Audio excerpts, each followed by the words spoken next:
pembelajaran yang saya bawakan yaitu berupa slideshow berbentuk PowerPoint yang mencakup bab Thaharah yang ada di dalam ilmu fikih. Adapun peta konsep dalam materi kali ini, yang pertama pengertian Thaharah, yang kedua macam-macam Thaharah, yang ketiga tata cara Thaharah, dan yang terakhir fadilah mempelajari Thaharah. Pengertian Thaharah. Thaharah menurut bahasa berarti bersuci, menurut syara atau istilah adalah membersihkan diri, pakaian, tempat, dan benda-benda lain dari najis dan hadas menurut cara-cara yang ditentukan oleh syariat Islam.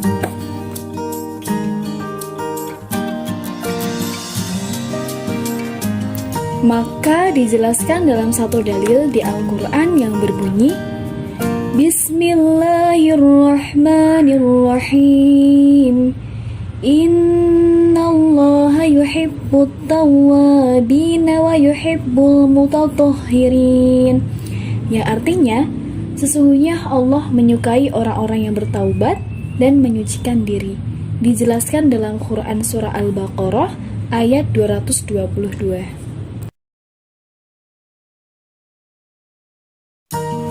Selanjutnya, macam-macam Thaharah.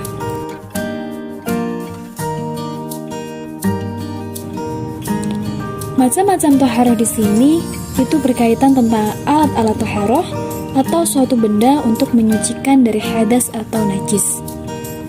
Maka bisa kita singgung lagi atau kita kembali memikirkan tentang nikmat Allah SWT kepada hambanya.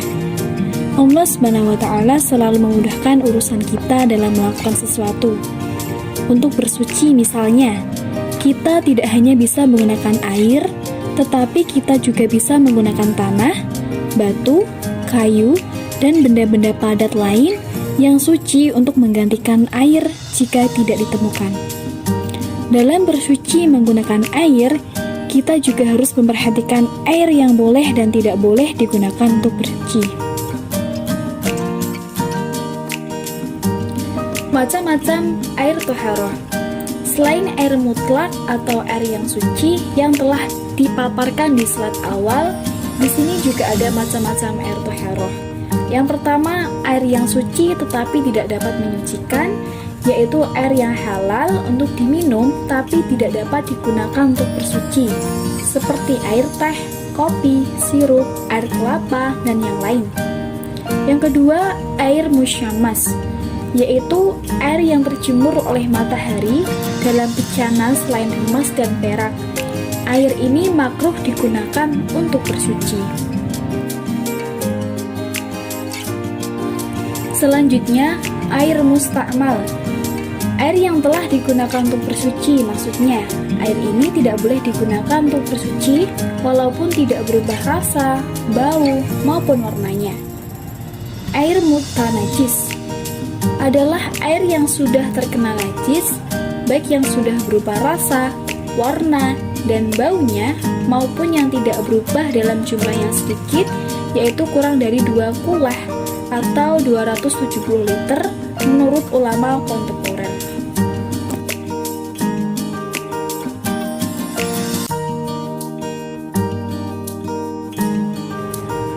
Tata cara Thaharah.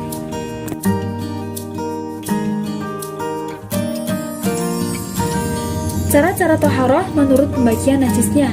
Yang pertama adalah najis ringan atau najis mukaffafah. Najis mukaffafah adalah najis yang berasal dari air kencing bayi laki-laki yang belum makan apapun kecuali air susu ibunya saja dan umurnya kurang dari 2 tahun. Cara membersihkan najis ini cukup dengan memercikkan air ke bagian yang terkena najis. Jadi semisal kita menjumpai bayi laki-laki yang belum makan apapun dan masih berumur 1,5 atau kurang dari 2 tahun, dan posisinya kita terkena najisnya seperti kencing atau kotoran yang ada di tubuhnya, maka cara membersihkannya kita dengan memercikkan air ke bagian yang terkena najis itu sampai bersih. Kemudian najis sedang atau najis mutawasitoh, yang termasuk ke dalam golongan najis ini adalah kotoran, air kencing, dan yang lain. Cara membersihkannya cukup dengan membasuh atau menyiramnya dengan air sampai najis tersebut hilang, baik rasa, bau, dan warnanya. Misalkan kita menemui kotoran ayam, dan itu mengenai baju kita atau anggota tubuh kita, maka cara membersihkannya kita dengan menyiram air ke bagian manapun yang terkena najis sampai bersih, sampai hilang rasa, bau, dan warnanya. Berbeda dengan najis ringan tadi, yaitu dari kencing bayi, karena bentuknya atau rasanya tidak ada, baunya pun tidak ada, serta warnanya, maka cara membersihkannya berbeda dengan najis mutawasyithah, karena golongan najis ini adalah kotoran dewasa atau air kencing dewasa. Jadi cara membersihkannya itu benar-benar dibersihkan dengan air sampai najis tersebut hilang, baik rasa, bau, dan warnanya. Najis berat atau najis mughalazah. Najis berat adalah suatu materi yang kenajisannya ditetapkan berdasarkan dalil yang pasti atau qat'i, yaitu anjing dan babi. Cara membersihkannya yaitu dengan menghilangkan barang najisnya terlebih dahulu, lalu mencucinya dengan air bersih sebanyak 7 kali, dan salah satunya dengan tanah atau batu. Semisal kita terkena najis anjing dan babi, ketika kita mendapatkan air liur atau kita menyentuhnya anjing atau babi, karena kedua hewan itu adalah hewan yang haram di Islam ya.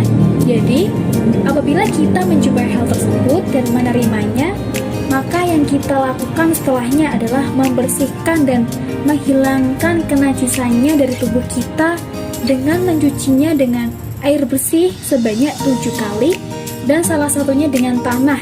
Misalkan di situ tidak ada air, kemudian ada tanah, nah maka yang kita pakai adalah tanah atau batu sebanyak 7 kali pula, dengan cara diusapkan sebanyak 7 kali, sehingga kita berniat atau membersihkan dengan niat untuk menghilangkan barang najisnya dari hewan tersebut. Dan selanjutnya adalah hikmah mempelajari taharah. Adapun hikmah yang bisa kita ambil dalam mempelajari taharah, pertama, bersuci merupakan bentuk pengakuan Islam terhadap fitrah manusia. Kedua, menjaga kemuliaan dan wibawa umat Islam. Ketiga, menjaga kesehatan. Yang terakhir atau yang keempat, menyiapkan diri dengan kondisi terbaik saat menghadap Allah, tidak hanya bersih tapi juga suci.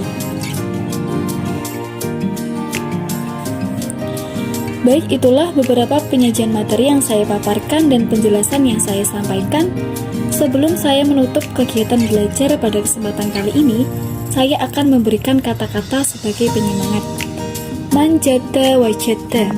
Siapa yang bersungguh-sungguh, maka ia akan mendapatkannya.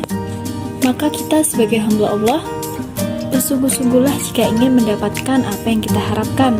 Dengan tanda kutip, sesuatu hal baik, maka kita akan mendapatkannya dengan usaha kita.